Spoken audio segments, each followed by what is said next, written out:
আমার নাম হইল সুমত মালাকা, গ্রাম হইল ব্রজপুর দ্বিতীয়।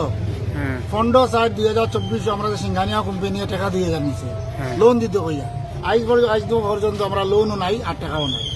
এখন তারা তালা মারি দিল। এখন আমরা গ্রাহক হলে টাকা কেমনে পাই? পুলিশ প্রশাসনে তালা মারলো। এখন পয়সাটা কিভাবে পাইবো আমরা? কত টাকা পাইতে আপনি? আমি 2000 টাকা পাইবো। আমার কতজন থেকে নিছে? ওই তো বেজান মানুষ, সেটা সীমা নাই। এটা বহুত মানুষ আছে। আপনার টাকা কইয়া দিছেন? অফিসে আনি দিছি 2000।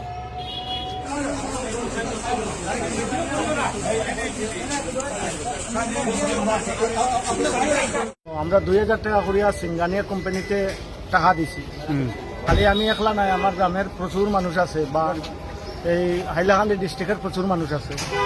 এই 2000 টাকা করে তারা পুলিশ আনিয়া এটাতে সিল মারাই যায়। আমরা টাকাটা কিভাবে পাইতাম? এটা পুলিশে আমরা একটা সুরাহা দিয়ে যাও। কেতারে 2000 টাকা নিছে? লোন দিতে কইয়া 25,000 লোন দিতে কইয়া, ইন্স্যুরেন্স কইয়া 2000 টাকা নিছে। আমরা ইন্স্যুরেন্স কইয়া 2000 টাকা নিছে, আর 25,000 টাকা লোন দিতে কইয়া। টাকাও দিছে না, টাকাও দিছে না, লোনও দিছে না। আর উল্টা তারা পুলিশ আনিয়া এখন হেনস্থা করে মানুষকে।